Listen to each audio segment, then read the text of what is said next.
Harry and Meghan take their audience for fools. They blame everybody but themselves. They present even the most incendiary of claims with no evidence. And sadly, the impact is real. The royal family is getting damaged. The monarchy is getting tarnished. Prince Harry surely is now a traitor. Piers Morgan has never held back when it comes to Prince Harry and Meghan Markle. From explosive interviews to viral monologues, he's called them out on everything, from hypocrisy to their attacks on the royal family. In this video, we break down every time Piers Morgan absolutely owned the Sussexes. Don't forget to like, comment and subscribe for more no-nonsense takes. How much damage? To the country that he once served.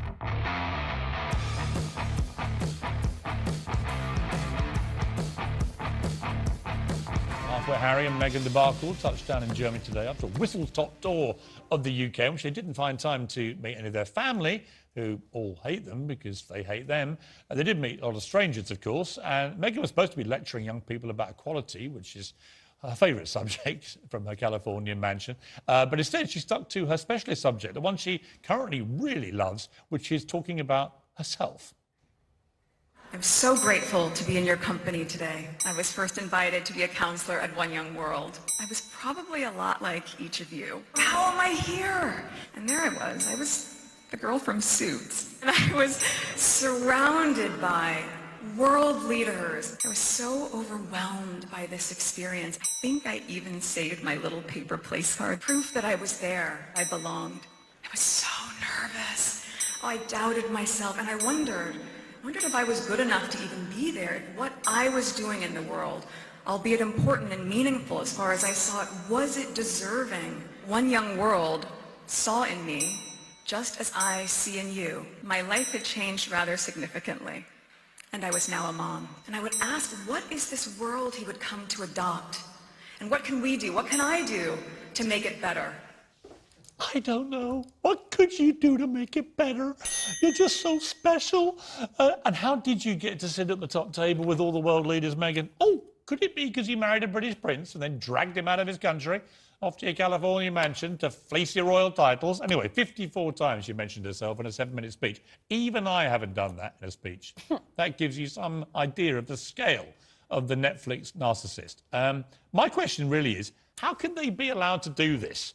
To run around like a rival royal family, including in this country, a country they've been trashing, with a monarchy they've been trashing, with a royal family they've been trashing. Can two people really do to the royal family? According to Piers Morgan, a lot. Prince Harry and Meghan Markle have spent years trashing the monarchy and the British press. And while many people tiptoe around the topic, one man never has. Piers Morgan. If you're ready for some brutal truth bombs, hit that subscribe button right now. Let's get into it. Why do we let this happen? When people like Meghan Markle are held up as you say, the standard bearers of feminism and, you know, social justice, ridiculous, because she is obviously so far removed from the concerns and troubles of the vast majority of women, and this idea that we have now among, you know, certain parts of the liberal, by the way, not left or socialist, liberal elements of politics, is that, you know, we need, you know, rich women to like lean in and give inspirational speeches and kind of show everyone else how to be. But ultimately, it's just the same part of this like weird cult of celebrity that distracts people from the real issues that are affecting their lives. And I couldn't agree I'm more. a Republican. I don't care. Fascinating piece in the New York Times has just come out. Headlined, has Prince Harry's confessional tour run its course? Even in the United States, the New York Times says, which has a high tolerance for redemptive stories about overcoming trauma and family dysfunction, the tide seems to be turning. It's one thing to be criticised, it's another to be openly ridiculed. That's pretty heavy coming from the New York Times. It is, because they would be very much on Harry and Meghan's side. But one does sense that, well, there's still, you know, quite a strong bedrock of opinion in favour of them, that they are less popular than they were over here. And, you know, there's only so much moaning that you can put up with, isn't there? Given they've caused so much damage to the institutional reputation of the monarchy, why would they want to be at a coronation of a new monarch? Given the fact that they have raised difficulties that they have had... Well, they said the royals were racist, then said we didn't mean to say they were racist. That's what we're talking about. The problems that they have raised, let's be clear about that. Well, they lied. And the problems that they have raised are really serious issues. They lied. mental health issues, issues around Where's that in domestic his book? abuse, issues around Why race do you believe and colour them? and prejudice. Why do you believe them? But it's not about whether I believe them. Why? It's not Well, about they can say whether what I they believe like them. without any proof. What it's about is that they think it's true. And what you need to understand is... No, of when, course it's when not, it's Paula. a family... It's got nothing to do with whether they dispute- think it's true. Something's either true or it's not. Thank you, Anne Widdecombe. True or not. If that was the case... The Oprah interview fallout. When Harry and Meghan sat down with Oprah, they thought they were telling their truth. But Piers Morgan saw it as throwing a grenade at the royal family. They accused an unnamed royal of racism, claimed Meghan was denied mental health support, and painted themselves as victims of an institution that made them miserable. Piers wasn't having any of it. He famously stormed off Good Morning Britain after refusing to apologise.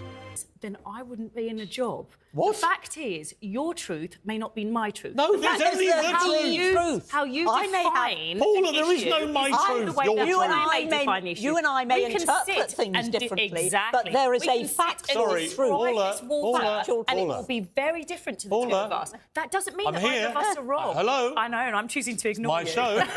That's my show, and I'll cut off your mic in a minute. Here's the bottom line. There is no my truth, your No. truth. There is the truth. One truth. And you know what really got my goat about those two? Was the two most damaging things they said in that first Oprah whine-a-thon were that the royals have been racist to them about the skin colour of their son, and that secondly, Meghan Markle had gone to a senior palace person who had banned her from getting help for her suicidal thoughts. Neither of those things appear in his book. He's already reined back now on the racism charge, said that's not what he meant, when we all know that's exactly what they meant. They said it. We watched them say it. And secondly, Richard, on the mental health thing, again, a very big weapon to hurl at the palace, that they were callous about her suicidal thoughts. Not a word has been mentioned since. Nothing in the Netflix documentary, nothing in the book. I don't think it happened. Harry and Meghan, currently the Duke and Duchess of Sussex, famously gushed about their love of chickens in one of the more saccharine moments of their Oprah Winfrey sobfest. Well, the chickens are now coming home to roost for these two. The royal family kept a stoic silence as the poison darts rained down from their Californian pedestal. But King Charles is quietly and devastatingly taking charge now.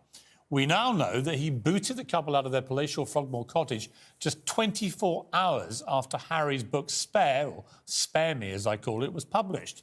We also now know that Harry and Meghan's popularity is cratered on both sides of the Atlantic, with polls showing even Prince Andrew is now more popular than they are in America, as well as now being offered the keys to their house.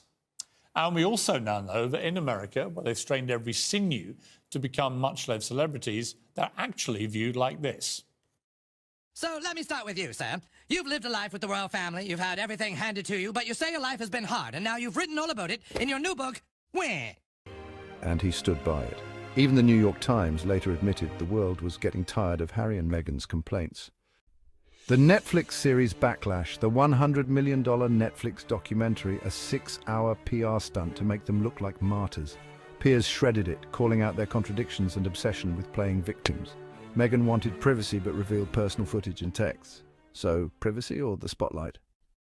Yes, that's right, friend. You see, my wife and I are totally like, you should write a book because your family like stupid, and then so are like journalists. There's now a clear divide in the royal family, the workers and the shirkers, the heavy lifters and the grifters. The Prince and Princess of Wales saluted Welsh Guards yesterday at St David's Day Parade. Camilla, the Queen Consort, recovering from a recent bout of COVID, was promoting children's literature. King Charles is preparing to make state visits to Germany and France in his first royal tour as monarch. Meghan Markle, meanwhile, made a state visit to a coffee shop which sells superfood lattes inspired by holistic ingredients from around the world. And Prince Harry had another outing on US late-night television, the leftovers of a previous interview taped on his self-pity tour. Harry, what is the best sandwich? I would say a cheese and ham toasty with Dijon mustard on top. And a toasty means grilled? Is that what that means? Yeah. Okay, there you go. Unbelievable. Reviews for Harry and Meghan's big-budget Netflix series have so far been less than kind. Unimaginative and frustrating, said Hollywood's Bible Variety magazine. So sickening, I almost brought up my breakfast, said the woke Bible The Guardian. All the intimacy of Instagram, sneered the normally timid New York Times. Prince Harry mauls his own brother. He accuses his father, the new king, of being a liar. Even has a dig at his late great-grandmother, the Queen, for standing by and doing nothing. The royal family is directly accused of destroying two of its own to protect itself. And I don't know where it all stops, all this. Where does it end? We got the book. To watch Prince Harry's book Spare, The Ultimate Wine Fest. If you thought the Netflix series was bad, wait till you hear about Spare. Prince Harry dedicated an entire book to airing out family drama, trashing his brother, his father, even his late grandmother, the Queen. And then we've got the interview circuit. And so it goes on. It's all apparently a dark plot by Britain and the royals to smear the poor, defenceless, vulnerable Sussexes. Trickery, treachery, hypocrisy. And if there's one conclusion to draw from the final instalment of their Netflix series, it's that Prince Harry surely is now a traitor to the country that he once served. William and I both saw what happened in our dad's office, and we made an agreement that we would never let that happen to our office. And to see my brother's office copy the very same thing that we promised the two of us would never ever do, that was heartbreaking. It was terrifying to have my brother scream and shout at me, and my father say things that just simply weren't true, and my grandmother, quietly sit there and sort of take it all in. They were happy to lie to protect my brother, and yet for 3 years they were never willing to tell the truth to protect us. Unbelievable. This blistering attack, not only on the institution of the monarchy, but also personally against the senior royals who represent our country around the world, is, in my view, beyond contempt. In their selfish, vapid attempts to rewrite history, recasting themselves as victims, these two have sold their souls, and they've sold Harry's family down the river. It's unforgivable, and it will leave a bitter taste in the mouths of millions of people. We also learned that Harry can't begin to understand why people might prefer Catherine, the Princess of Wales, who, of course, never complains, never explains, and just does her duty. This is how it was covered for her. This is how it was covered for her. If you don't see the difference and understand why it's being reported that way, then I can't help you. Piers called it the most pathetic book ever written by a royal. If you're enjoying the truth bombs, make sure you smash that like button and subscribe for more. King Charles fights back. Here's where it gets interesting. King Charles has finally started taking action. After Harry's book Spare, the king wasted no time. He kicked Harry and Meghan out of Frogmore Cottage. I can't. I'm sorry. I just can't. I mean, you sound like a blithering lunatic. Don't you, Harry? I can't help you. Really? Well, let me help you. There were a gazillion critical stories about Kate long before your beloved Meghan came along. It had nothing to do with Kate's skin colour, and the Meghan criticism had nothing to do with her skin colour. At all. Nothing to do with it. She just started doing things along with you which were rankly hypocritical and in some cases downright unpleasant, and you both got called out for it, and you don't like being criticised. You think if anyone criticises you, they're automatically bullies and racists.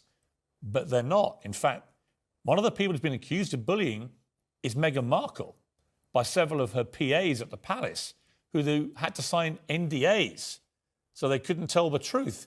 I'm sure that Meghan Markle and Harry, who want the truth to come out, would like those NDAs to be lifted, and maybe they should say so publicly. So we can hear from those PAs, who I know at least one of them was regularly reduced to tears by the bullying from Meghan Markle. And if Meghan doesn't think she did bully, of course she can sue me, because I've said it now. So come and sue me, and let's take it to court. All of this leaves a deeply unpleasant taste in the mouth, doesn't it? And again, I say simply, where does it end? How much damage do they want to cause? They can't be allowed back to any royal events because they'll probably be wired up and taped for the next series of their thrilling life story. So what do? What does King Charles do about his own son? Does he cut him off? Does he strip him of his titles? This is his son. It's a Shakespearean tragedy unfurling. And I'm afraid when it comes to help, I think Prince Harry might be beyond it. No more luxury UK hideaway for them. And according to sources, the king is ready to cut them off completely. Piers said it best, you don't get to trash the monarchy and then still expect royal privileges. And honestly, he's got a point. So there you have it. Every time Piers Morgan completely owned Prince Harry and Meghan Markle. From the Oprah interview to their Netflix drama, from Spare to their dwindling popularity, Piers has never been afraid to call out their nonsense. Hit that subscribe button and turn on notifications. Thanks for watching, and I'll see you in the next one.